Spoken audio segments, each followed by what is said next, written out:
This is CBS on Paramount+. Riffs are too repetitive, the lyrics make no sense. All the songs are B-sides and the cover art's a mess. There's so much here to tear apart. Listen to it for a week, now that week has passed. It's Why I Hate This Album podcast with Tim and Garrett. Hello and welcome to another episode of Why I Hate This Album, the show where we pick a song or album, listen to it for an entire week straight, and then come back here and tell you, the listener, if we hate it, if we don't hate it, and of course, why or why not. I am one of your hosts, Garrett Harvey. With me as always, co-host extraordinaire, Churches to my Popeyes, Timothy Richardson. Churches, how you doing, buddy? Ooh, I am a little embarrassed this week, Garrett. Only a little? Yeah, quite a bit. After some long and frankly difficult discussions with our new CBS and Paramount Plus legal counsel, Garrett, I need to issue a blanket apology and retraction for the things I said last week in the 98 Degrees episode. Due to a combination of alcohol and powerful sedatives, I was not myself, and I said some things, made some accusations against 98 Degrees and Mr. Nicholas Lachey that were simply not true. These opinions and statements do not represent me or our organization. I deeply regret my actions and my words for the hurt that they have caused Mr. Lachey's family, the disruption I've caused my own family, this podcasting enterprise, and the good people at CBS. I was, of course, misled by the advice of our in-house legal counsel / janitor Gino, and ultimately, it was my fault for trusting anything that fucking fascist sympathizers said. Mistakes were made, and we cannot take that back, but we would like to promise that going forward, we will not make any irresponsible or poorly researched statements about the artists we discuss or about one another. To be clear, we affirm as a podcast that there is certainly no non-circumstantial evidence that Nicholas Lachey was in any way involved with Al-Qaeda or 9/11, and Garrett and I, as well as the whole Why I Hate This Album family of podcasts, believe him to be innocent. In a semi-related note, I have been asked to read the following. We are, at the Why I Hate This Album podcast, in no way affiliated, sponsored, represented, or representing the CBS Corporation. That's not true. That's it. I have been asked to read it. Okay. I've been asked to read it. Yes. Okay, that's true. Because I think we're not. But look, I've never signed anything, but that doesn't mean anything. There's been a lot of brand deals that I've not been a part of, apparently. Yeah. You shouldn't help right now. In any event, Tim, it's good to hear that we shouldn't expect any wild speculation or really even reference regarding 9/11 going forward. No, I'm sorry. That is not what I'm saying. I am saying... I think it should be. All right. That out of the way, legal disclaimers. Boy, we should probably get a theme song for that. It's happening more and more. The legal disclaimers. I like it. We'll work on it. All right, folks, punch it up, add some beats. You know what to do. For this week, Timmy, what song you been listening to for an entire week straight when not slandering us and the previous week's guests? I have been listening to the 1975 soft rock single, rock's the wrong word, I Write the Songs, mostly the Barry Manilow version, although this was written by Beached Boy Bruce Johnston, and also performed by Captain and Tennille and David Cassidy the same year, as well as more than 200 people in different years. But somehow this is the one that stuck. Yep. And Tim, after an entire week with Barrence Manilow, I'm pretty curious. Do you hate this song? Do you love this song? Why are we talking about this song? I don't quite hate this yet, but probably. This song sucks in 9 different ways, Garrett. He should be, you know what, we'll get there. But no, I'm going to say not yet, but I suspect by the end of this I probably will. We'll get into one very specific reason why I might not late in this episode. Garrett, do you hate this song?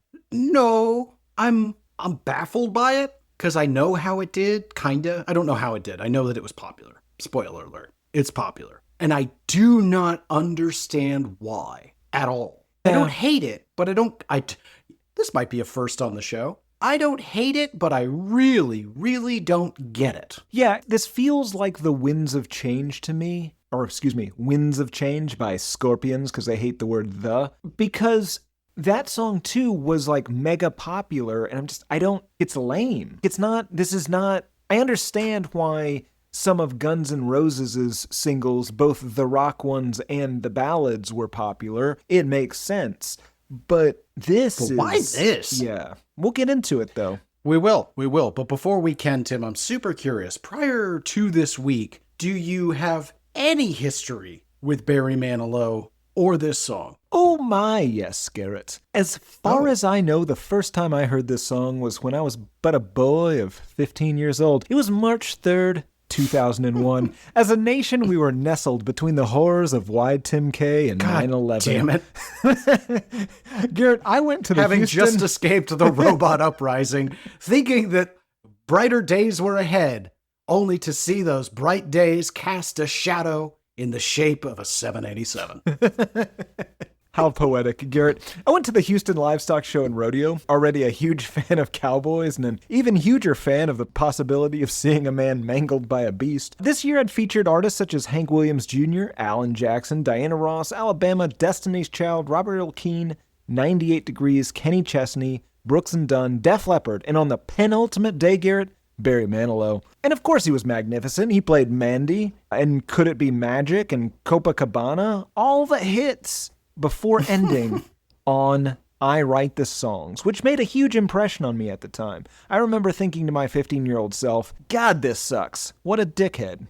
And I still kind of feel that way. That's quite a history. Yeah. What about you, friend? What rodeo did you see Barry perform this at? No, sadly, I never saw Barry Manilow perform live. It still shocks me that you did. You've been to the rodeo. You never know what you're going to get.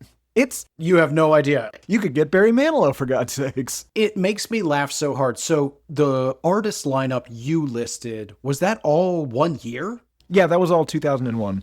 Okay, so the Houston rodeo, not surprisingly, considerably bigger than the Fort Worth rodeo and stock show. But this is such a unique thing. So you and I, well, me more so than you, but you spent at least your formative years in America watching, well, living in Texas. You and I, this is one of those King of the Hill moments where you and I watching King of the Hill, we're like, yeah, Texas. But the rest of the world is like, what's going on in Texas?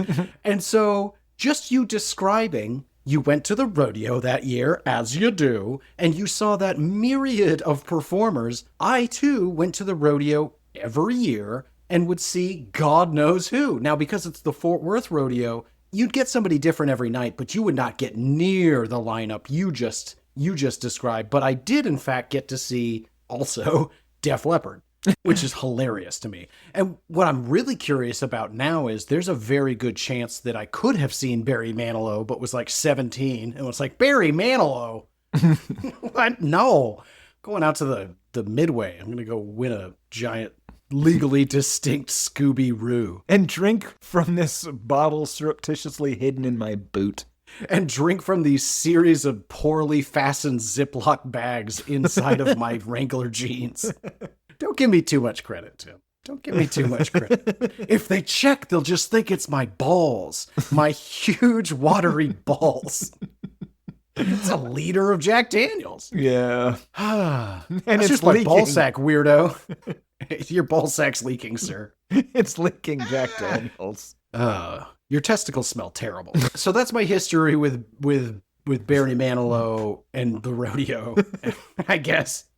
And the only other song I know by Barry Manilow, I guess I do know the Copacabana, but I don't think I've ever heard him sing it. Mandy. Mm-hmm. I of course know Mandy. You came and you bought me a turkey on our vacation away from Worky. Yeah. You know that famous song by the sea. But other than that, yeah, almost no history with Barry Manilow. I want to say maybe he was also on Night Court once in a while. Let's see here. He was in a bunch of weird... He did a lot of variety shows and one-off acting kind of... And I don't know if it's acting. He's a lot of cameos. Specials, yeah. Oh, but, yeah. He's the king of the special. Barry Manilow, Live by Request. Let's Hang On. A Very Barry Christmas. Yes. That's 2023, by the way. Oh, yeah. They're continuing to the current day. We'll get into it, Garrett. I wrote all of this down. Oh, good. Okay. Well, that's my history. That's your history. Before we can understand and really discuss this song, it's important to understand the history of, I assume, Barry Manilow, but potentially the song, I don't know which. Tim, take us on a journey. Help me understand. Who is Barry Manilow? What is I Write the Songs? And how did all of this mess come to be? Well, Garrett, the somehow not Canadian Barry Manilow was born Barry Allen Pincus in 1943 in Brooklyn. He was born to an Irish truck driver named Harold Kelleher and a lady named Edna Manilow. Apparently, this was a huge shame to his mother's family. She hid the fact that his dad was an Irish truck driver because he was not Jewish, and his mom actually made his dad look into his family history to find the most distantly, or the closest related, but still very distantly related Jewish person, which ended up being some guy that died in the 1800s, and change his name to that guy's name so that her family would accept him. So he changed his last name and Barry's last name to Pincus, again, the only possible Jewish relative on his father's side of the family, and the young Barry Allen Pincus was born, or whatever. Not surprisingly, Edna Manilow and the newly anointed Harold Pincus soon divorced, or separated, or whatever, and his mom cut Harold out of the young Barry's life completely. Her family told Barry that his dad was some sort of monster, and that he was never to have anything to do with him. Apparently, on his 11th birthday, his dad walked up to him on the street, gave him a tape recorder as a present, and then just kind of ran away. Seems like he was pretty terrified of the Manilows, and he also maybe came back to stage to see him a couple of times, kind of John Lennon's dad-esque situation. Ugh. But essentially, he was out of his life completely at this point. A few weeks before his bar mitzvah, Barry's grandfather changed the almost man's name to Barry Manilow, completely ridding him of his filthy, filthy Irish heritage. He grew up in Williamsburg, Brooklyn, and graduated from Eastern District High School, go Wildcats, which is the alma mater of Henry Miller, professional wrestler Homicide, and Mel Brooks, but not all at the same time. Those are wildly different eras. A professional wrestler, Homicide. That's right. He went on to City College of New York, then New York College of Medicine, then, excuse me,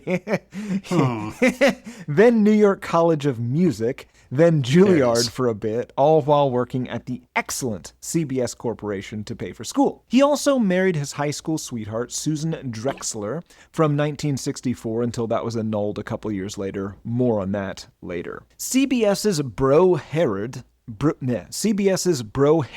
allegedly a real name, asked Barry to do a few musical arrangements for something called The Drunkard, and instead, Barry wrote an entire original score that ended up being used for an off-Broadway musical for years. He also started writing and performing commercial jingles for things like Band-Aid, KFC, Pepsi, McDonald's, Dr. Pepper, maybe though most famously for State Farm Insurance, where he composed and performed the original Like a Good Neighbor, State Farm Is There. Now that definitely sounds like a lie, but is in fact true. Like a Good Neighbor, State Farm Is There was a very early Barry Manilow song. You knew this? Yeah, I knew he did a whole bunch of them. I didn't know the specific ones offhand, but yeah, I knew he had done a bunch of them. Nah, that's disappointing. I think he's also responsible for like the band, what is it? I am stuck on Band-Aid brand because Band-Aid's stuck on me. Like, I think that's him. Like, I think something. Yeah. Maybe even Jif. Moms Like Yous choose Jif. I don't know. Anyway. No, definitely not that, but maybe. Who knows? Fucking idiot. On a live album from 1977, he would actually do a 6+ minute melody featuring ads from KFC, State Farm, Dr. Pepper, McDonald's, his early career. That's awesome. Yeah. For the State Farm thing, he got a $500 commission and no residuals, despite the fact that State Farm has used that for the past 55 years. And honestly, that might be his biggest moneymaker had they given him any sort of residual for that. 100%. That they are still using it to this day. It's one of the most memorable jingles known to man. Yep. He then became the musical director for some shows on CBS. He worked on music for Ed Sullivan and The Late Show and was signed in 1969 to Columbia/CBS Music and Bell Records as a terrible fake band that was him and some studio musicians called Featherbed. After Dark, probably. They recorded a bunch of stuff that did not sell very well and didn't really chart, but Bette Midler saw him perform and had him play piano with her live, and then had him produce her debut and second albums in 1972 and 1973, and this is going to start a long career of this guy making a ton of money producing and writing for other artists that continues to the present day, and probably is the source of most of his revenue. Gotta be a shit ton, though. Yes. Bell Records then decided to, I guess, recoup their losses on Featherbed, so they released Barry's debut album under his own name in 1973. The label reshuffled quite a bit, but then they released Barry Manilow 2 in 1974, featuring Mandy, a song about being infatuated with a woman named Mindy, or possibly a man named Andy. Barry then embarked on his first tour, including the medley of commercial jingles he wrote in the 60s. In 1975, he released the album Trying to Get the Feeling, featuring the Song of the Week. In 1976, he released This One's For You, and in 78, he released Even Now, featuring the excellent Copacabana. Now, I'm not going to list the rest of all of his albums. I'll hit a couple of them when it's relevant, because he's released a total of 60 studio, soundtrack, live, and compilation albums. And again, I'm just going to hit some highlights here. In the late 70s, ABC did some variety Barry Manilow specials, which kind of starts that. He's going to continue that up to the present day, and those featured people like Ray Charles, John Denver, and others. Barry also did a bunch of production work and starred in the excellent 1985 CBS made-for-TV movie Copacabana. In 1989, tabloids got a photo of Barry and pornographic actress Robin Bird together. She's perhaps known best as Debbie in the 1978 pornog Debbie Does Dallas. But he told John Old Carson that we're just friends. This is just an innocent photo, and frankly, after somebody gave him Debbie Does Dallas, he could not watch it because he couldn't stand to see what his friend was doing in that movie. More on that later as well. Also, I gotta assume he released that photo. Or someone on his team did. Maybe. I don't know. I think it was like a paparazzi photo, though. Yeah, spoiler alert, Tim, a lot of that stuff's prearranged. I don't know about that. What are you talking about? Somebody definitely called and was like, Barry Manilow's going to be out with, this is important, a woman later. Would hate it if we got some paparazzi photos of that. Yeah. He continued to tour. And that's definitely an agent doing earning their 10%. Yeah, that's fair. He continued to tour and constantly release albums into the 90s. In 1993, Arizona Court of Appeals Judge Philip Espinoza sued him over the volume of his show, saying in his lawsuit that he developed tinnitus and nearly blew his ears out because Barry simply rocked too hard. That was settled for a $5,000 donation to the American Tinnitus, I heard it both ways, Association, which makes me think that this was a genuine complaint and that Judge Espinoza was so incredibly lame that he was indeed physically injured by that Barry Manilow show. That's so lame. Yeah. He's never rocked. I like Barry Manilow as a person. I like Mandy and Copacabana, but they don't rock. No, nothing this man has ever done ever even approaches rock. Maybe Featherbed. I've never heard it, but... Nor will you. In 1994, Barry sued LA radio station KBIG for $28 million, claiming that one of their ads was causing irreparable damage to his reputation in sort of a sequel to that last story. This was an ad that suggested that people should listen to KBIG because it did not play Barry Manilow's music because, again, he does not rock. I don't know if it's possible. Like, how is it possible to... What is he suing for exactly? He doesn't rock. Well... he likes to claim that he does. Fair enough. Continuing his theme of not rocking, he wrote music for the Thumbelina and some other animated films. He produced a lot of records again for other people. He released a musical based on Copacabana. He co-wrote a musical Harmony and performed with figure skaters in Las Vegas. He continued to say yes to literally everything that came his way in the 2000s as well. He did a lot of like direct TV specials, the Nashville Network specials, a concept album where every song is related to a specific apartment in one building that we will be talking about next week. It details the lives of people that live in that building or something that sounds terrible. No! In 2006, Australian officials began blasting Barry Manilow music every Friday to Sunday nights to deter gangs and presumably judges from congregating, which I think annoyed him, because why would those children not be into his hip, groovy jams that definitely rock? I write the songs that make the whole world sing. Yeah, we'll do crime elsewhere. Yeah, is anybody else just not in the mood to break these windows anymore? I don't know. I don't even want to be here anymore. I'm just going to go home. Yeah. In 2006, he got his very first ever #1 record with Greatest Songs of the 50s, which then unfortunately spanned the greatest songs of the 60s, the greatest songs of the 70s, the greatest songs of the 80s, the greatest ever love songs, all to diminishing returns. Career-wise, though, he really kept on that same vein for the next 20-ish years, eventually selling his entire catalog to Hypnosis Songs Fund, as everyone eventually will. I don't know how much he sold it for, and doing a Vegas residency. Now, Garrett, in 2017, he finally came out as gay. He had been in a relationship with Gary Keefe since 1978, whomst was his manager, and whomst he married once that became legal in 2015. He did an interview with People magazine about his marriage in the 1960s to Susan Drexler, and he insisted that she was the perfect wife, and he was in love with her. But his passion for his music career and a lack of maturity strained their relationship. He insisted that the marriage's failure was in no way related to sexual orientation, which cannot possibly be true. Yeah, which makes, and this is true, 0 sense. It's very interesting because you're talking about a guy who grew up in an era where he had to keep this to himself. There was not just no tolerance, negative tolerance. He was born in 1943. Yeah. He finished high school like 2 years before the Beatles were a thing. He was too old for the Vietnam draft. Yeah, that's not quite true. That's not true. He was out of high school, though, right? Yeah. In any event, point being is that's got to be the only explanation for not being able to be honest at this point. Yeah, there's a lot of internalized stuff there going on, yeah.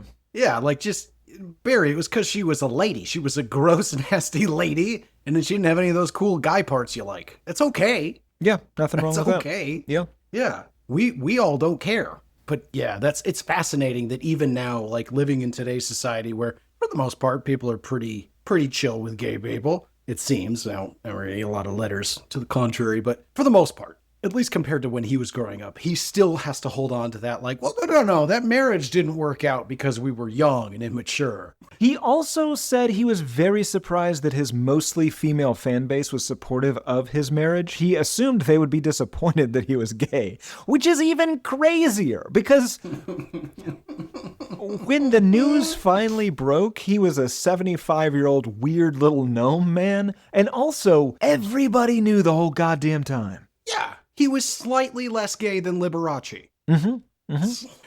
Go look at what he performed in the 60s or in the 70s, particularly when this song came out. But in his defense, it wasn't that different from what Jimmy Page was performing in. That's less sequins. No, more. Oh, I stand corrected. Apologies, Mr. Manilow. And again, we're not ragging on him. It's just it's not a secret. Yeah, but it's, again, as you were saying, like, it is amazing that he has carried that with him. And it's tragic, too. It's not just, it's genuinely sad that, like, it still clearly weighs on him. In 2022, his music was used yet again as a mechanism of violence by the state when New Zealand authorities blared his songs outside their parliament building to get rid of COVID protesters, which probably bummed him out again. And then last year and also this year, Barry had to have surgery for very early stage lung cancer. Now, this was successful as far as I can tell, and as far as his health was concerned, although apparently his voice is not recovering very well, and he is not able to perform at the moment. But he blames this cancer on his 30 years of heavy smoking from age 9 to 39.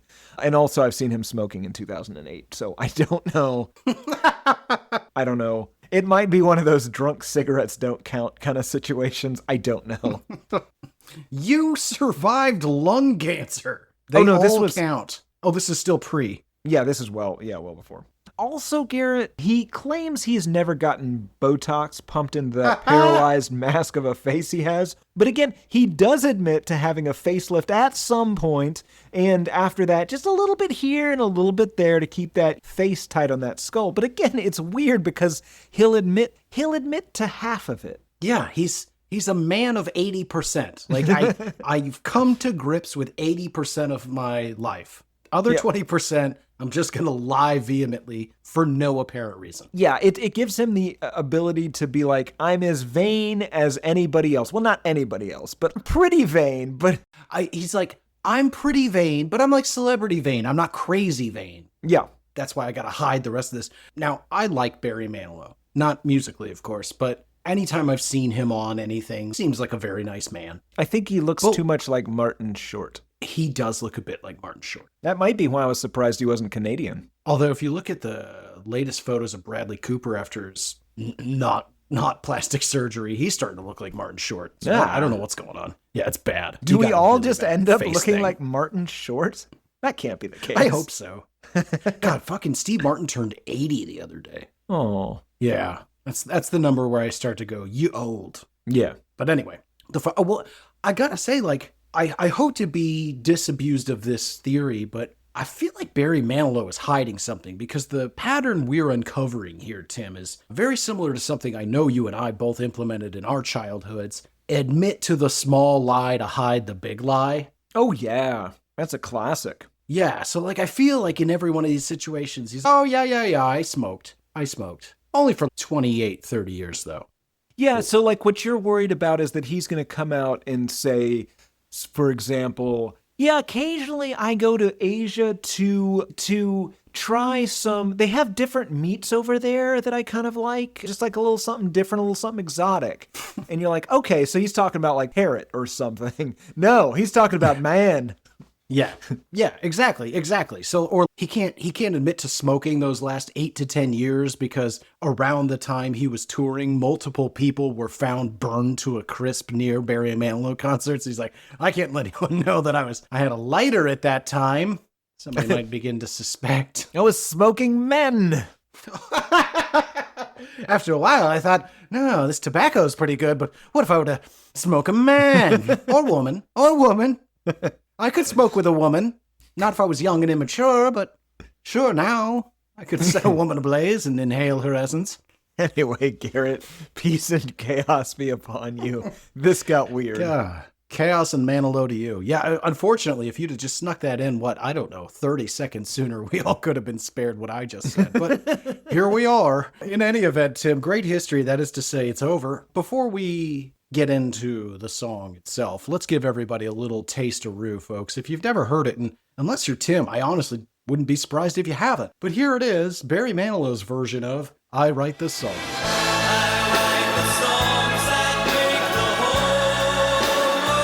Garrett, would you like to hear the Apologetics version, I Rewrite the Songs?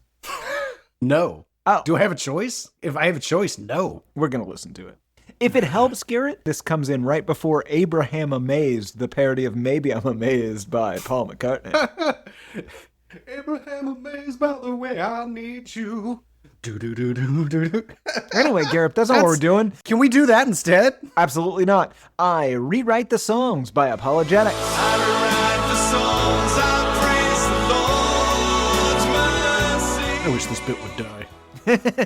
No, we've got so many people that love it. Not enough to do a theme song for it, but no, that would be God, weird no. because then it would be a theme song that just sort of drifts into the... Yeah, it's when you have to watch a trailer for trailers now, and sometimes they put a commercial for a different movie before the trailer for the trailer. Tim, at that point, I should be allowed to smash my phone and get a full new replacement. They drove me to it. You can. For free. Oh, no, you can't. Right. Okay. What kind of music is this, Garrett? Whoa. Easy listening? Yeah, it is. It's easy listening. It's adult contemporary. It's kind of pop, grandma pop. I don't know. Adult contemporary is for sure the right combination of words. But it's so contemporary. Weird because it does seem to change genres a few times throughout. It starts off as a small piano ballad and it soars to big band music. It's very strange. And then eventually you get to a bridge where they kind of steal some arrangements from Penny Lane. Yeah.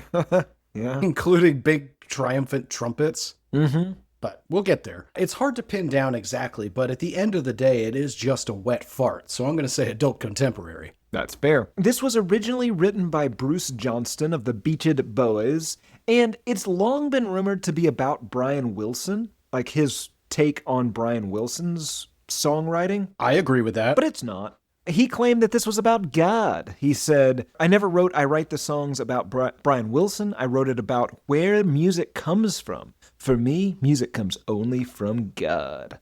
Which, okay, that's super lame. Well, it sort of gives me the impression he thinks his imagination is God.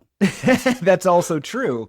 But okay, or just his inner monologue. So when he's hungry or needs to poop, he thinks God's telling him. That's true. But here's the thing. Okay, so Barry Manilow, he was initially reluctant to record this song. He said, the problem with this song is that if you don't listen carefully to the lyrics, you'd think that the singer was singing about himself, so it would be misinterpreted as a monumental ego trip, which, fair, but also that's going to happen because that's kind of what the song is.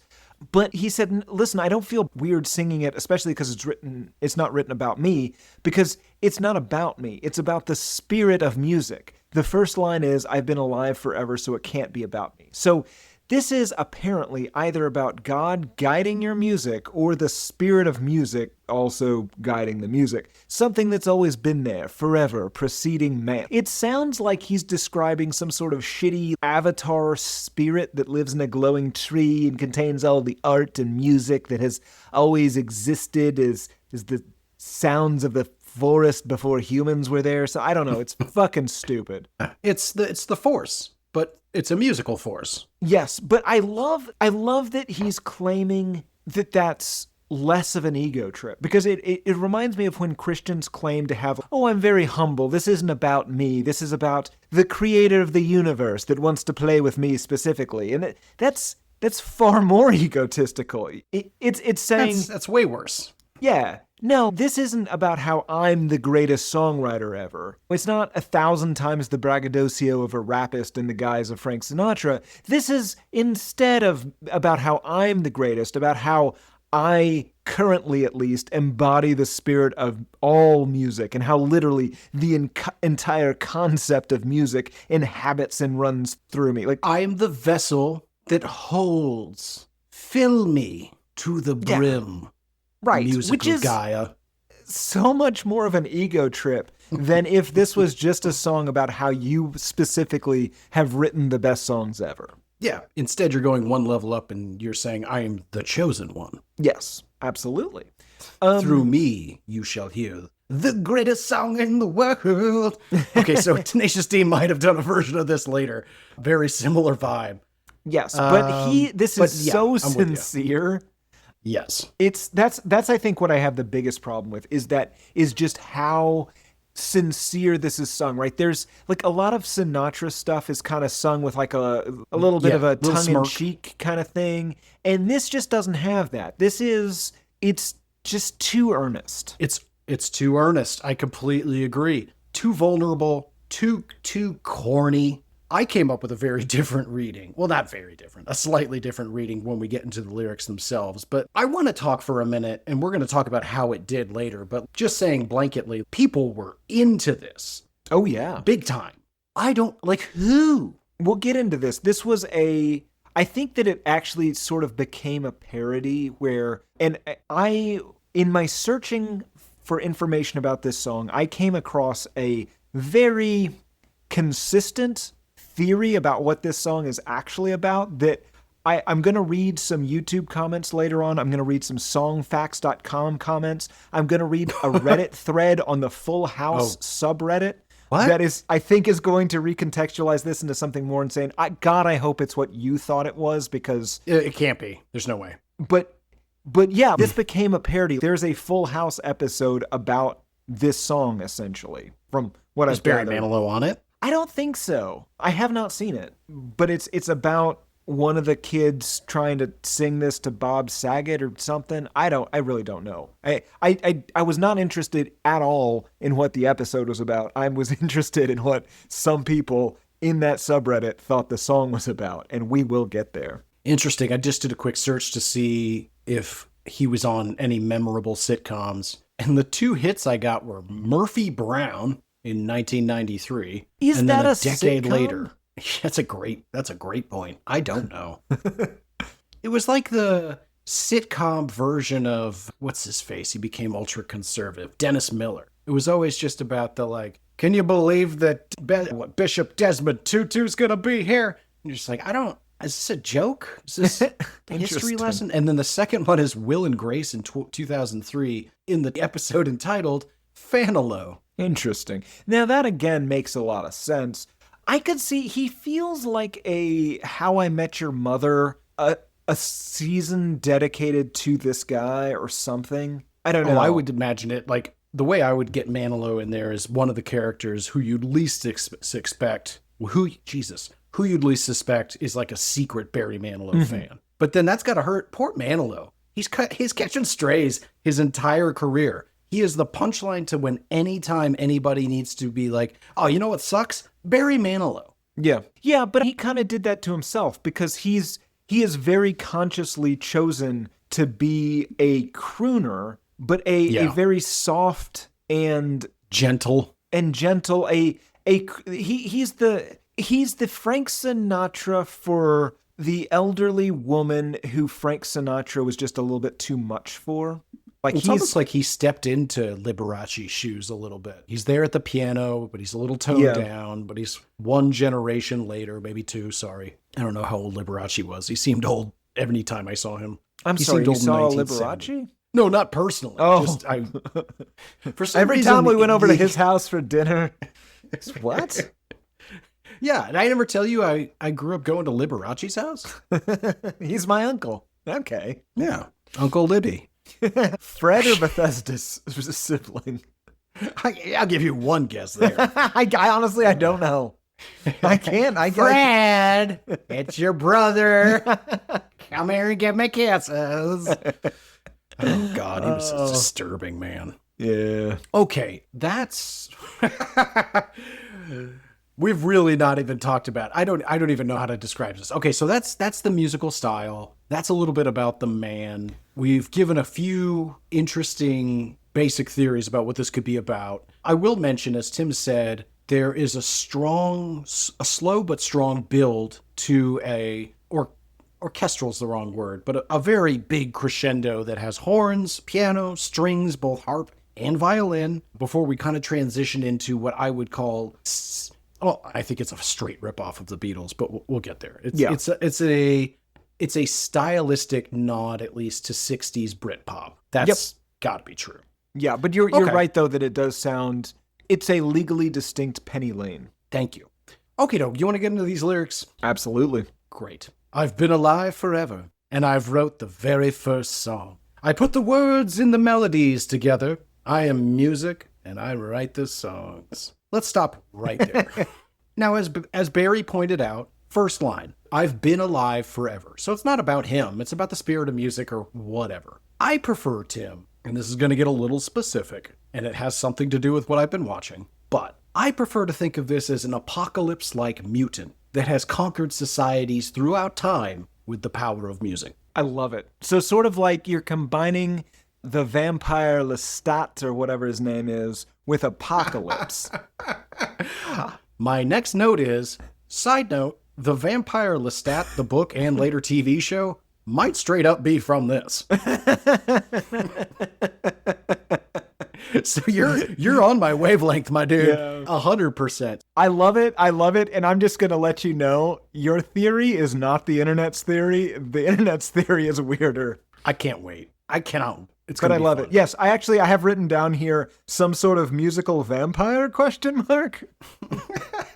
I think the vampire Lestat might be based on this, or at least that specific book in the trilogy or whatever it is. Or we could read it in a slightly different tone. I've been alive forever, and I wrote the very first song.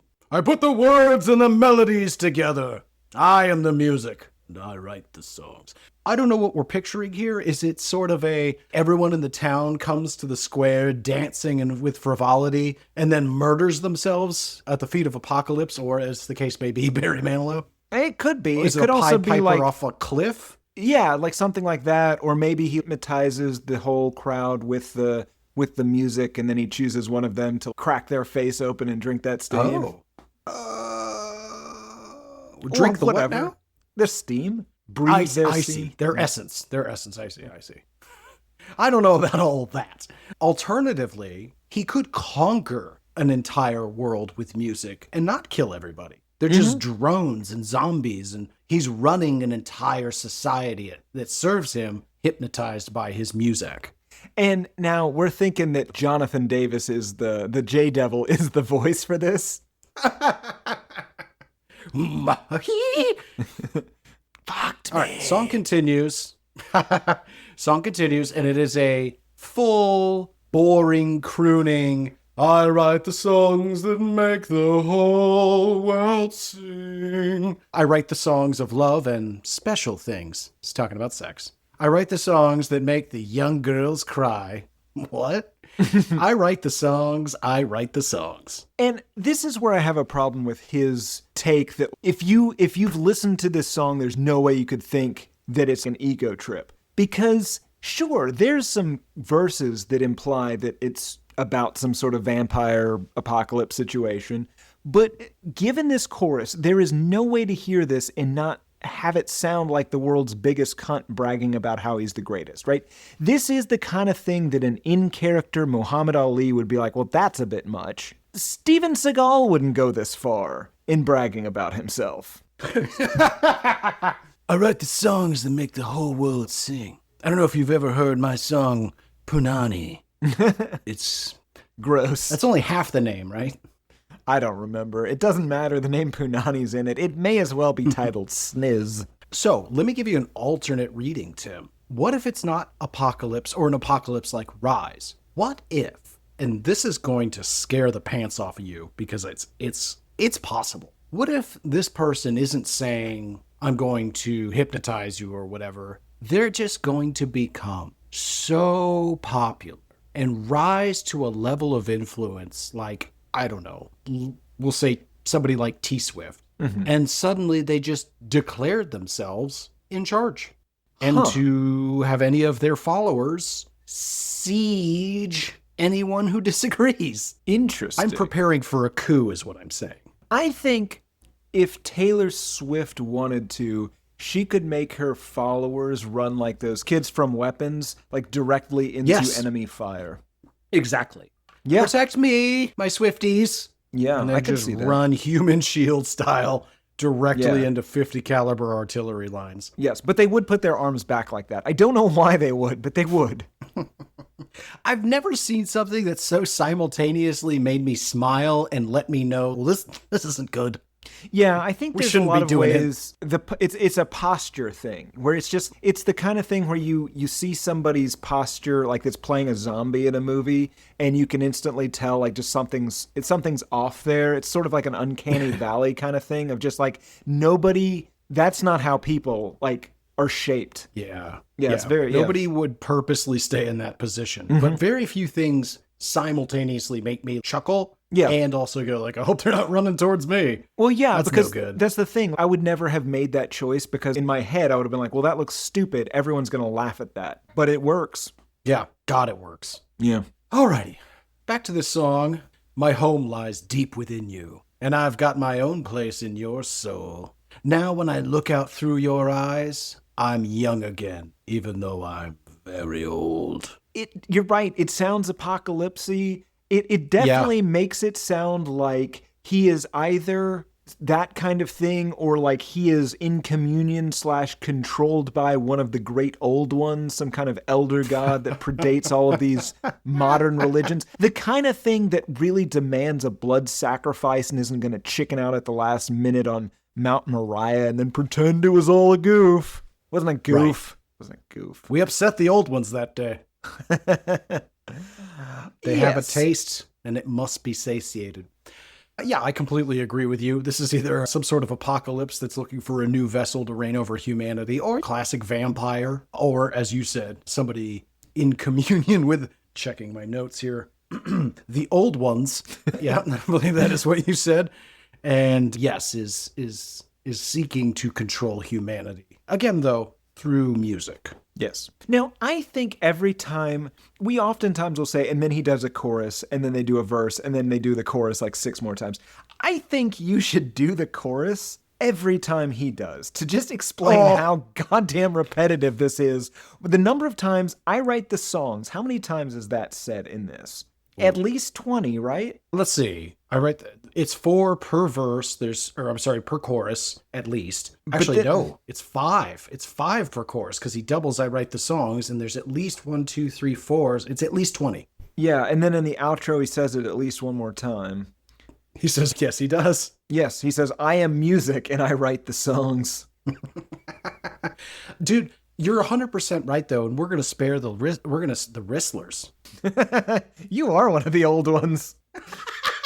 We're going to spare the listeners, but I get tired of / uncomfortable just doing the one line. It's so long. It's so boring. Yeah. But he does write the songs. Then we have the big style change. Big trumpets, sounds a lot like Penny Lane. Just all of a sudden it's... before we get the really clear... or whatever the fuck it is. But it's definitely trying to sound like that bouncy Paul McCartney, just a little bit of the jubbly G's. He says, oh, my music makes you dance and gives you spirit to take the chance. And I wrote some rock and roll so you could move. Sure didn't. Music. I sure didn't, friend. Well, actually, Music. You know what? I take that back. Bruce Johnston did write some rock and roll. That's true. This is not that, though. Yeah. Music fills your heart. Well, that's a real fine place to start. It's for me. It's for you. It's from me. It's for me. It's a worldwide symphony. Yes. But it's all to a little bit of like a oompa, oompa, oompa. That brings us to the chorus 2 more times, and then, as Tim's already said, but it's worth saying again, in the outro, he declares, I am music, and I write the songs. Which is an ominous thing to say, right? If you had some sort of Funny Games-esque home invasion, I think one of the last things I would want somebody to say is, I am music and I write the songs. You're not going to write them in my screams, right? That's not what's about to happen. Anytime you're threatened and you have to parse out the threat, you're in trouble. Mm-hmm. Also, I just got to thinking, just because I like a good theory now and again, what if this leader came to power through conventional means, or your old ones, or it doesn't really matter. The point is, the whole reason they want to be in charge is because they're a failed musician. And so going forward, everything else is more or less society, except I am music and I write the songs. No other music but the music I make. And it's just terrible. It's just all Barry Manilow. I love it. Yeah, if Barry Manilow became some sort of like Hitlerian dictator who his end game was just like, no more music. I am the music. I will write the songs and you will hear the songs or you will die. Okay. You're listening to another Chock-a-Block Saturday countdown. That was number 7, Barry Manilow's Mandy. Coming in at number 6 for the 14th week in a row, Mandy.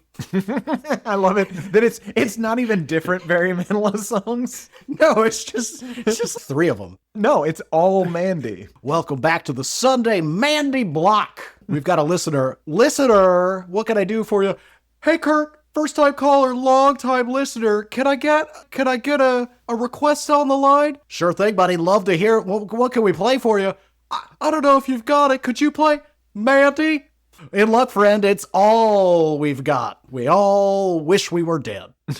That brings us to the music video, and while I don't think there is one, I do want to talk about some videos I found. Did you watch him do it live a couple of times? I did. And you know what? I should have actually said I did, because let me take you through a couple things. They're very strange. First, I found a video of him watching it. I found a video of him playing it on SNL, and I'm pretty sure he's lip syncing. I didn't watch that one, but that does make sense. I would be surprised if he wasn't. Did you watch the one that sort of feels like a music video where he has an argument with a producer before he begins playing? Yes. That made me laugh because he basically starts the whole thing. So he's on set for what appears to be a music video, and he's having an argument with the producer up in the booth. You can't see him, and he's like, I'll sound like a crazy person if I sing this song. I didn't even write this song. I don't write the songs. And he's like, it's fine. And then he sits down in an all-white room that's just big enough to fit the piano, and he sings half the song, while most of the time the camera is looking from the top down, which is the strangest camera angle for a performance I've ever seen. I guess they wanted to really show us he was at a piano. Yeah. I think it's also the same angle as several scenes from, remember that Breaking Bad episode, The Fly? That bottle episode where they don't have to leave the cook? Yeah, there's a lot of weird angles in that one. Anyway, let's see. Then all of a sudden, Tim, that just all stops. He literally stops playing when he says something, and the producer cuts in and he's, you do sound like a self-centered psycho. And then all of a sudden we're like live, and he plays the rest of the song in front of the live audience. I don't understand at all. It's worth watching, folks. If you're not familiar, go watch this performed live before you listen. Well, it's too late now. Hopefully you listen to this, because it's just baffling that this was a thing. Yeah. No part of it makes sense. I feel like these crooners had a bunch of ladies that are just like, wow, he's really good though. And he's handsome. I bet he makes some young lady really happy. He looks like a bird. Yeah, he sure does. My mom had the best of Barry Manilow, but she also had the best of Dolly Parton and the best of, oh shit, what's his name? It's not unused. Tom Jones. Best of Tom Jones. I feel like if more than 20% of the albums you own are best of, you don't like music. Yeah, that's fair. Or you're a mom. Yeah, don't like music. Just, well, I gotta have some background noise or something. I could see your mom, though, dancing around, pretending a sweet potato is a microphone, singing What's New, Pussycat? How scarring. Yeah, a yam. It's a yam, Garrett. It's a... Okay, that brings us to how did it do? So, Tim, I gotta ask, how did this do? Quite well. This was a #1 single on the U.S. Billboard Hot 100 for Mr. Manilow. It is allegedly the 185th best-selling song in the U.S. between 1958 and 2018, so basically ever. It also won Bruce Johnston a Grammy in 1977 for Song of the Year. More than 200 people would record versions of this, including the only man in show business Garrett P. Harvey truly respects, Frank Sinatra. Barry is also one of the world's best-selling artists. He has sold more than 85 million records worldwide. Whoa! Yeah. 85 million! And I still think that probably most of his money has come from his production work and work as a songwriter. And it should have come from that goddamn time he wrote the State Farm song. Yeah. Let's see. That's how it did. What do people think of it? Well, Garrett, we have a Robert Christgau review if you would like to play the Robert Christgau game. You betcha. He writes, inspirational verse, I've been alive forever, and I wrote the very first song. I put the words and melodies together. I am music, and I write the songs. You've heard that one, eh? It figures. But do you know who wrote that song? Bruce Johnston. Garrett Harvey. Wait, what? Real confusing review, Garrett. Based on that time he just kind of quoted this, what did Robert Christgau think of this song or the album that it came off of? I don't know what. That was the intro to a review. It sure was. And then just a fact. Yeah. B+. C-. Didn't like it. Christgau, you tricky bastard. He got me good there.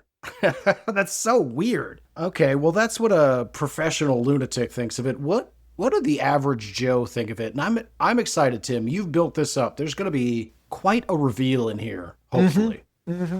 Garrett, I'm not going to read any of these Amazon comments because they're not crazy. I'm going to get straight to the YouTube comments, and then I'm going to go elsewhere for even more crazy stuff. Cracker Jacks, from 1 year ago, wrote in his YouTube comment, "Not fooling me, devil," which piqued my interest, so I looked at the replies to that. Lee Preston, 7210, same year, said, "Same thing I thought." After which S. Sum In Zam, same year, wrote Lucifer's theme. Continuing on. What? Natron, from 1 month ago, said, "This song, I believe, was written by Lucifer, who gave us music.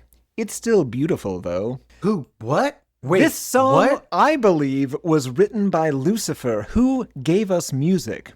It's still beautiful. That was not the what I was asking. Let me go to songfacts.com, Garrett. Myra from Riverside, Oh. California. Interesting how this entire song describes Satan. Lucifer indeed wrote the very first song. He was the leader of the chorale in heaven. Come on, people, don't be so blind. Tammy from Daytona Beach, Florida. Wholeheartedly agree with Myra, Riverside, California. This is a song describing Satan. I have been telling people this, but they don't understand. Satan prospers people in the industry who worship and pay homage to him, but there's a price to pay when you play with the devil. God bless. Apparently, Garrett, there's a extremely large contingent of people who do kind of think that this song is sung from the perspective, or at least about, one of the old ones. Just the old one they think is Satan, Lucifer I himself. thought Satan was pretty young by old one standards. But what do I think know so about your too. gibberish? But here's the thing, they are right. He did lead that heavenly chorus before he was cast out. That's true. That's a true fact. A true thing that happened. I don't know how to reply to what you're saying. I've been doing some Googling while you were reading the ramblings of psychopaths. And first of all, never explicitly stated in the Bible. The concept largely seems to come from specific, somewhat tortured interpretations of Old Testament passages. Well, not our current day Bible after that goddamn Council of Nicaea got rid of all the good books, the books that talked about what was really going on, the Nephilim. Right. No, it is all very much in that kooky part of the Bible. But most modern day scholars agree that no one's entirely sure what those Hebrew words actually are referring to, and are just as likely to be referring to gemstone settings or decorative mountings rather than musical instruments. Well, that's absolute horseshit. Okay, I had a feeling you were going to say that. So let me interject my own personal opinion. This is all made up horseshit by insecure, sad, and lonely people looking for answers from opportunists. Well, before I move on to Reddit comments, Garrett, I'm going to read Carl from Blackfoot, Idaho, who I think might agree with you.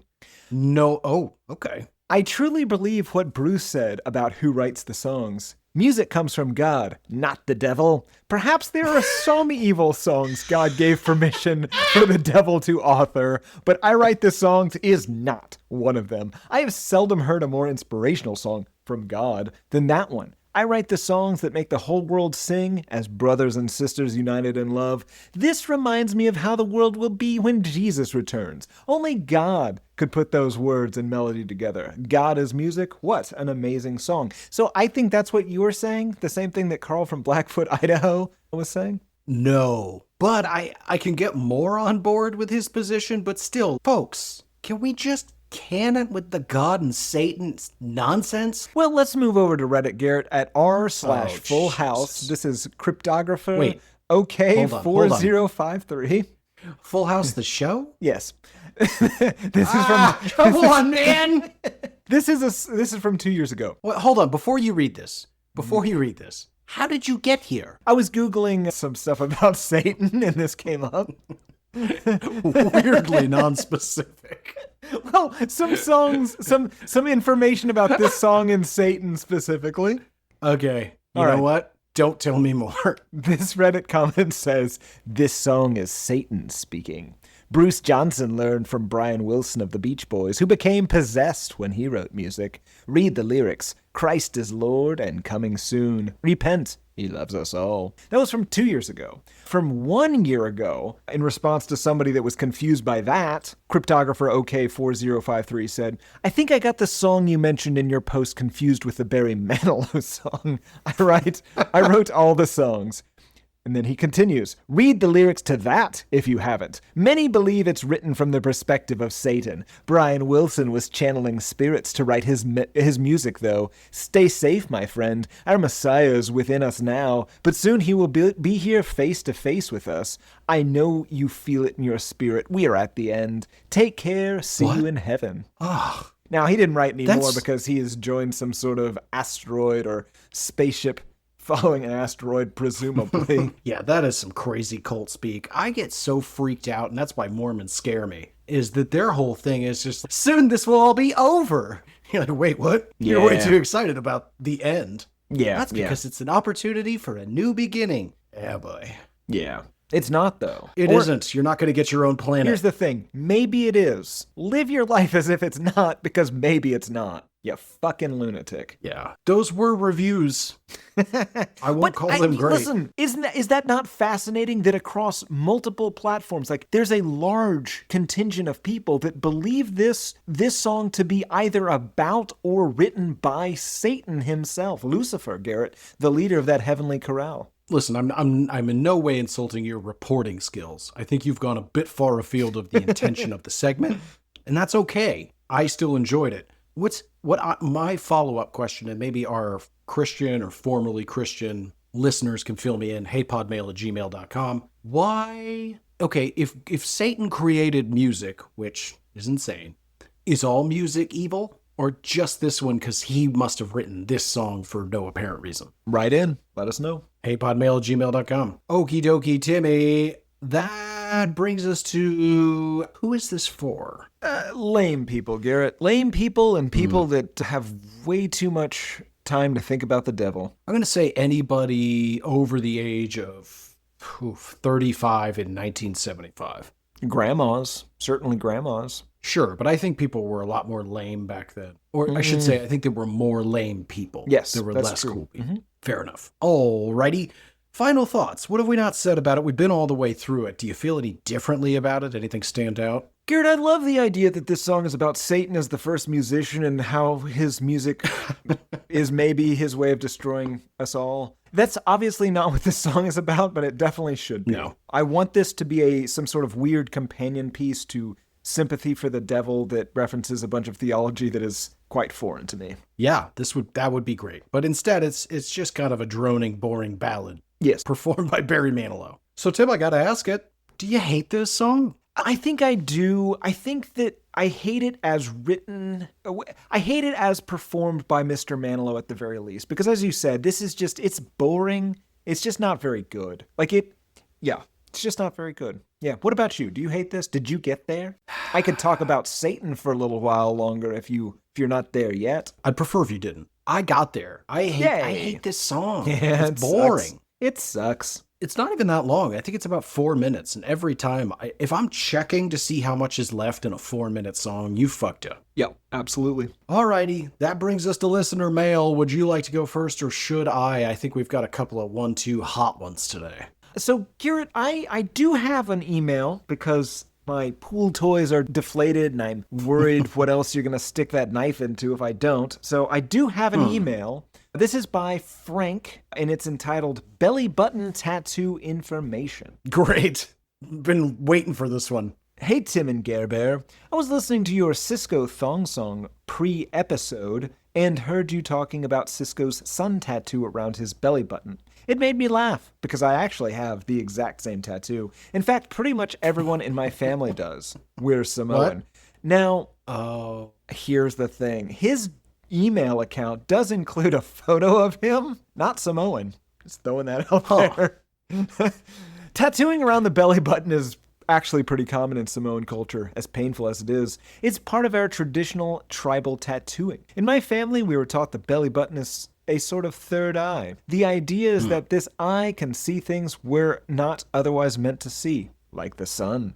So the tattoo around the navel represents the eye to the sun. Just thought I'd share a little cultural context in case you were curious. I got a kick out of hearing you guys bring it up. Also, I've got a podcast suggestion. Sin Sissamouth. He was an incredibly popular Cambodian singer from roughly the late 50s through the mid-70s, right before the Khmer Rouge took over Cambodia. Tragically, he is believed to have been one of the many victims of the regime during the Cambodian genocide. I'm not trying to give you a history lesson, though. I'm mostly trying to convince you to listen to one of his albums. I think it'd make a fascinating episode. Some of his songs are, let's say they haven't aged gracefully, and I'd love to hear your take on them. Obviously, the man didn't deserve the horrific fate that likely befell him, but separating the music from the history, I think it'd be a fun album for you guys to rip on.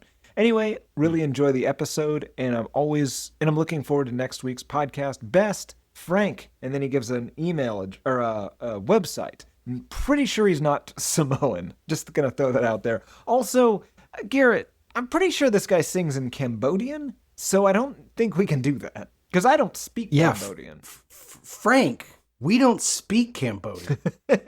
Well, one of us does. Bigger problem is that most of our audience doesn't speak Cambodian. So so even if we were fluent, they would know what we were talking about. It's a beautiful language, folks. Look it up. It is. No, it is. Oh. Everyone sounds like they're yelling. Well, yeah, but that's most languages.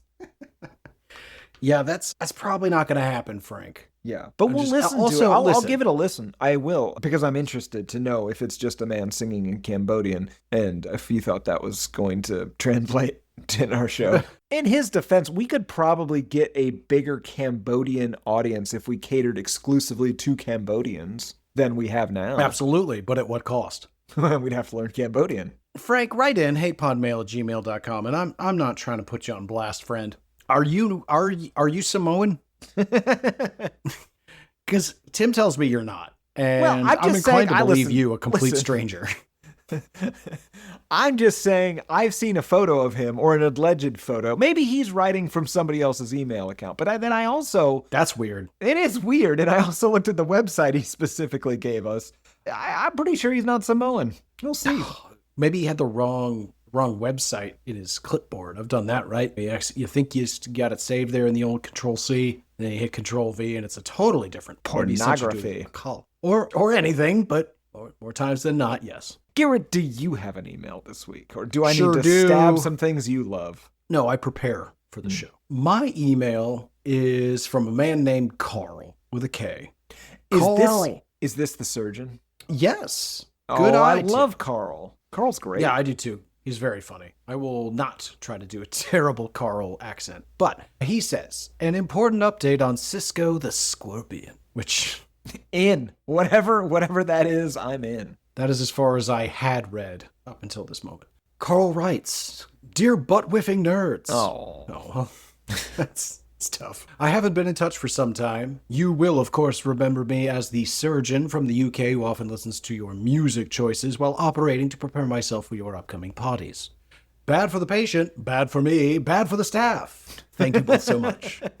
You're a terrible doctor. Also, listen to our podcasts in that operating room, not the... That's almost certainly not allowed. Your content makes everyone slightly worse. We've heard that before. Yeah. I'm writing to give you jabronis an important update prompted by your recent episode on Cisco. When I was 22, I lived with my brother in a terrible student house. We existed in near total squalor like a pair of absolute dons. At some point, my brother decided it would be wise to buy a scorpion. It's never wise to buy... Okay, all right. I've just never heard of anyone even purchasing a scorpion. No. And that's a thing you kill. And that's get out of the house. a thing that comes into your house uninvited. Let's see. To buy a scorpion, a desert hairy scorpion specifically. God damn it. This was in many respects the perfect pet for us because it required almost no care, showed no affection, and did virtually nothing. Cool pet. Its principal activity was roaming around its tank at night and scaring anyone unfortunate to sleep in the same room, which was often me.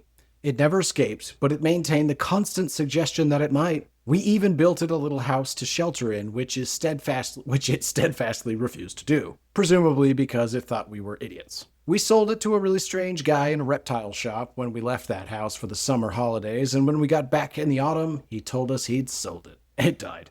The important point is that the scorpion was named Cisco, after the excellent thong song guy. That's the entire anecdote. Nothing else happened.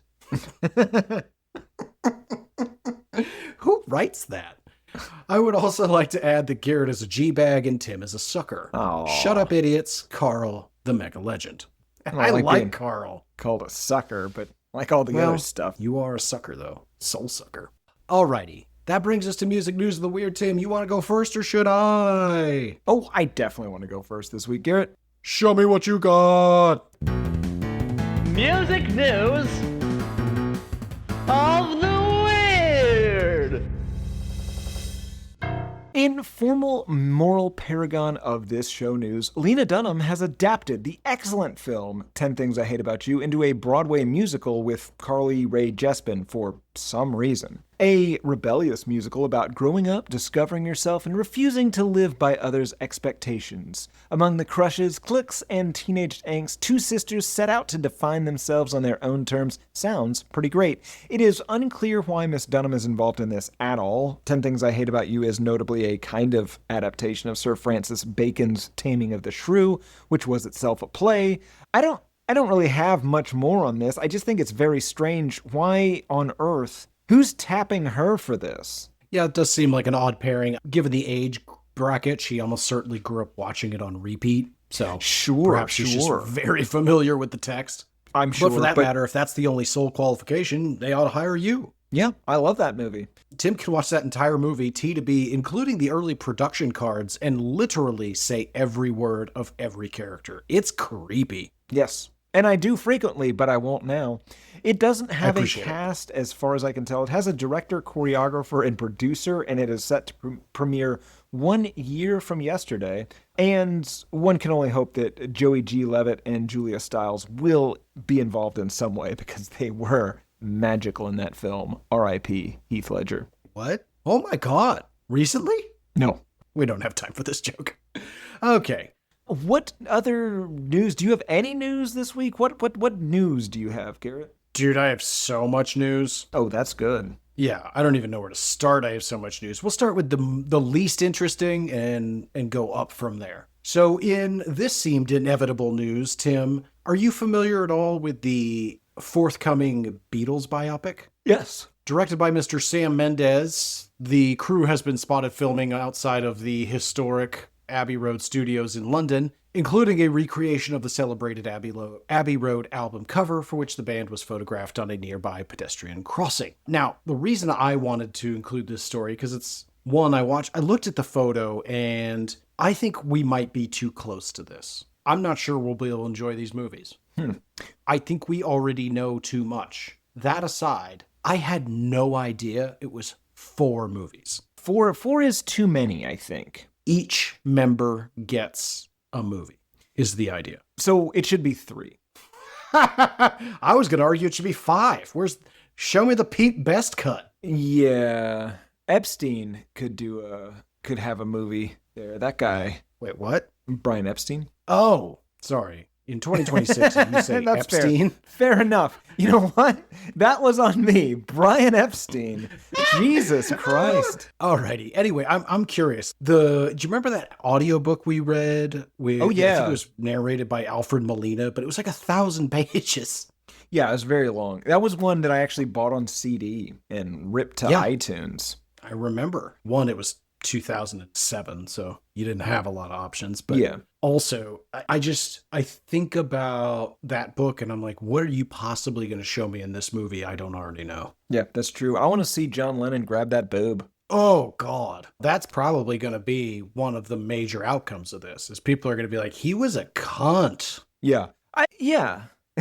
Like, he was a real bastard most of his life. Yeah, he really was. What a dick. Great musician. Mm-hmm. He did mellow out eventually. Yeah, he did, but I feel like the weird thing was he mellowed out with that second kid. That first kid, what a dick. Oh. What a dick he was. That's my first news story, Tim. What news do you have? In William Shatner is a musician news, William Shatner has a new album coming out. And as far as I can tell, this is not going to be a weird spoken word version of popular music. This is going to be death metal. Although it did start with a one-off spoken word intro for ex-Megadeth supergroup Nuclear Messiah, so it might be spoken word. But as far it's claiming, definitely spoken word. He's claiming it's going to be death metal. The 95-year-old has a band called the Star Uckers, the Fuckers. I don't know what it's supposed to be, and I don't know how to say it. It's the asterisk Uckers, and they're going to be releasing an album sometime and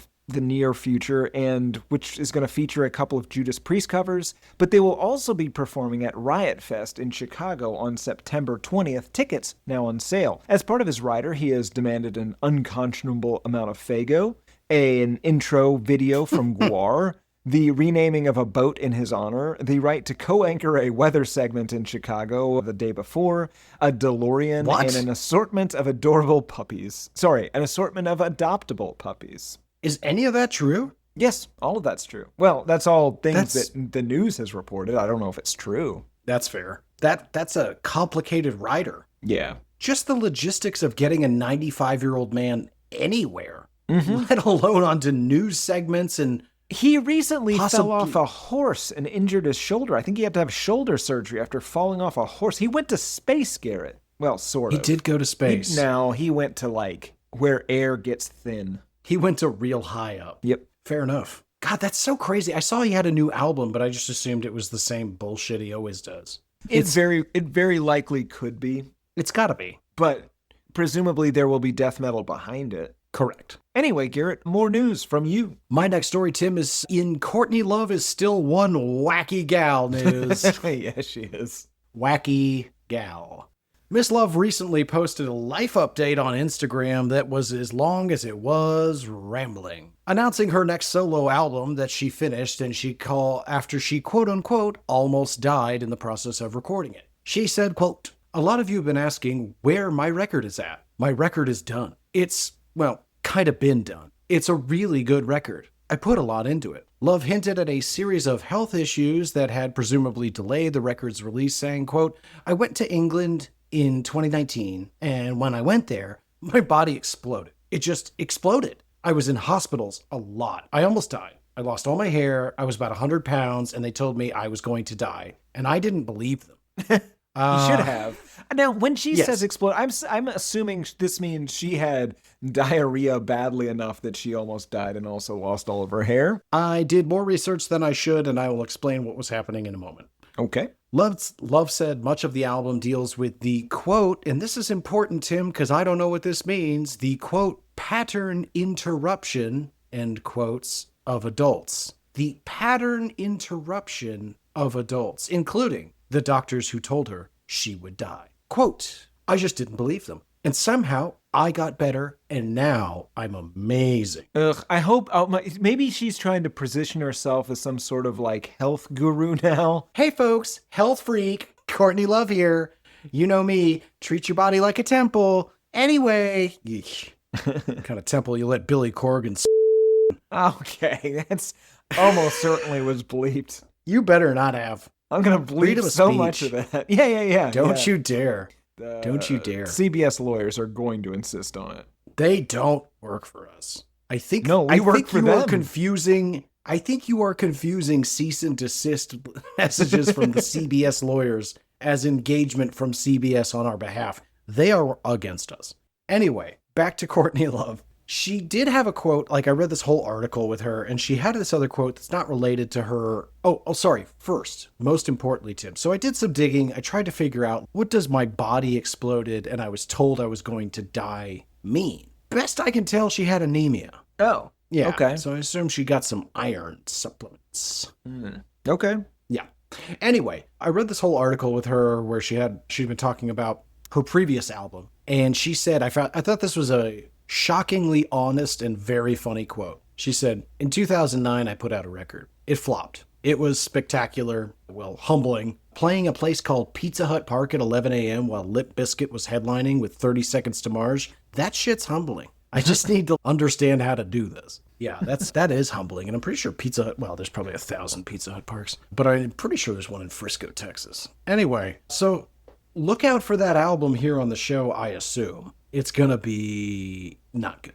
Tim, what other news you got? Garrett, in K-Way news, the Damn Western it. world has rejected K-Way with numerous cancellations and banishments throughout Europe, including France, Italy, Britain, and Poland, although he did still get to perform in Turkey, Albania, and the Dutch. But he is turning to the welcoming embrace of Mother Russia. He has scheduled 2 St. Petersburg concerts in October in what is being called the first by a major Western performer in the country since its invasion of Ukraine. Unfortunate news for DaBaby, Tyga, and Jason Derulo, who are apparently not considered major Western performers by the Big Apple Times because they did perform in Moscow over the summer. Sucks to be them. Now, this is expected to draw condemnation from Western nations, obviously, but also it's drawing a bit of condemnation from within Russia, where a lot of conservative Russian activists are pushing for the removal of any and all Western influence on their culture. Vitaly Milanov, a conservative Russian lawmaker, suggested that he should perform traditional Russian songs to fit in, saying, maybe after this, he'll stop his disgusting antics and become a normal person. He will not. But I would love to watch him perform nothing but Russian standards. It would probably be like genuinely good. Yeah. From a musical standpoint, because the guy is undeniably very talented. Yeah. Yeah, and arguably was more so in his younger years, but that's pretty much everybody. Yeah, so he's capable of making good things. It's just all that Nazi stuff. Well, I don't think they have a Pesky problem with the Nazi stuff. Oh, The no, disgusting they don't. antics I'm just is saying not we the do. Nazi stuff. No, Sorry. no, it's Again, probably- we think it is. I'm saying the Russian conservative lawmakers and activists do not consider the Nazi stuff to be the bad thing. I don't think. Yeah, I don't know. They weren't fans. Well, sure, but they've changed. Yeah, they're kind of doing their own fascist thing these days. That's fair. Yeah, I entitled this article in Things Are Going So Good News. Absolutely. What other K-Way news do you have, Garrett? Well, of course none, you dickhead. But my final story today is under the heading of, in what could they possibly have that's new on these guys' news? Tim, are you aware that the trial of Dwayne Keith Davis, who is charged with 1 count of murder with a deadly weapon in the death of Tupac Shakur, began last Monday in Las Vegas? I had no idea. I kind of thought this had been put to bed on account of the, I don't know, 20, 30 years it's been? 30 years? Yeah. I don't know how years work. 30, yeah. Sure don't. So here's how it goes. I looked up just the salient facts, just a few things, because this will almost certainly come up in the news again in the future. Allegedly, prosecutors say that Shakur's killing was a, quote, act of revenge, and said that Davis showed, quote, visceral anger at Shakur for years. So far, it's a pretty flimsy case. And the defense is saying those aren't facts. And so the jury is set to hear testimony from 4 witnesses, including an officer who pulled over Suge Knight with Shakur the night of the killing, a woman who was in the car ahead of Suge and Shakur the night it happened, and several of Shakur's family members, including his sister. The whole thing comes down to prosecutors do not claim that Davis is actually the murderer. They're saying that instead he's the orchestrator that ordered the killing in retaliation for an assault on his nephew. And of course, Davis is like, no. So I was unable to find any credible evidence that he had done this, but I got to assume there's somebody out there who's going to testify that he heard him say, kill him. Yeah, and we'll dig into this more, I think, in the coming weeks. But didn't he write a book about how he killed Tupac? I thought that was the Trigger Man. Let's see. Man, brag. No, that was him. Yeah, so there's probably Never that. mind.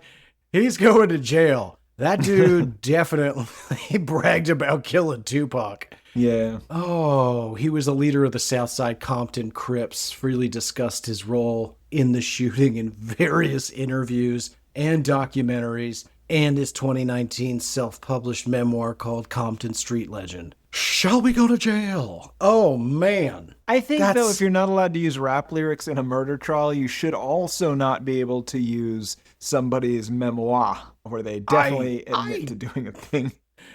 I think that one's a little more it's easier to... art. It's art. That's my final news of the evening, because you stole my K-Way news. Do you have any other news? Yeah, but that's probably the one to end on. Fantastic. That means we get to announce which album we're going to be listening to for an entire week straight before we got to come back here and talk about it with you fine people. So Tim, spin the hopper, draw a ball, and tell me our fate. What album? Well, Garrett, as this is the last week of Sublime Summer, I really feel like we let the audience down on that one, but next week is officially the start of Spooktember, so I would like to announce that I have filled this hopper exclusively with spooky picks. Oh, there Garrett. is no Spooktember. Next week, we will be listening to Nine Inch Nails' The Downward Spiral. This has been requested a lot of times. I think I like this, maybe. I like some of this. This has hurt on I definitely like some of this. I can't tell you how defensible that position's going to be. Oh, I can't imagine, Garrett. This is going to be like not having read a Chuck Palahniuk book since 2006 and then casually mentioning to somebody that's read it recently that you really liked it, and that person just raising an eyebrow and just be like, I'm sorry, what? Which part? I don't really remember most of it. I remember, you know what? I'm just going to say I used to have a lot of anger and was really not in touch with emotions. Yeah. I can't trust that guy. Yeah. Well, that's a weird pick. It does feel like we're just dipping our toe into the season, which makes me happy because I really felt like we had a vote. It was complicated. There was a lot of crying, but we all agreed that we were going to keep Spooktober relegated to the singular spooky month of the year.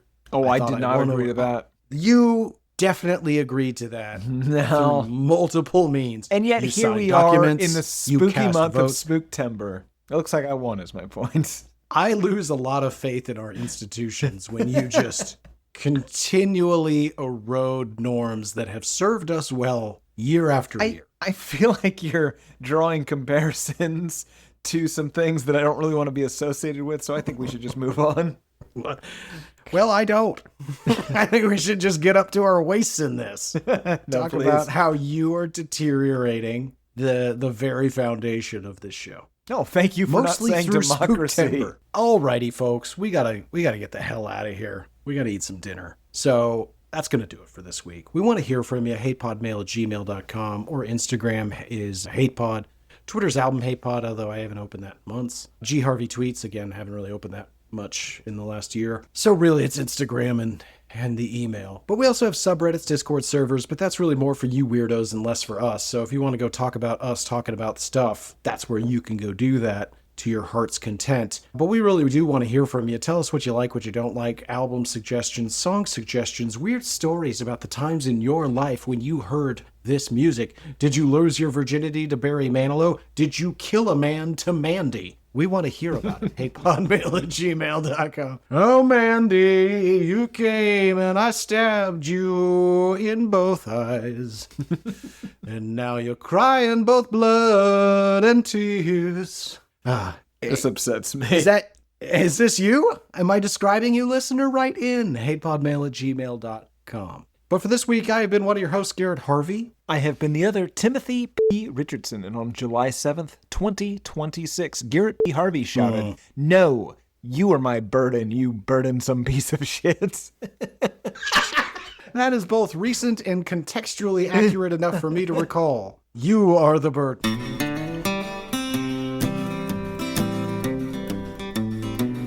There's cowboys running through my dreams.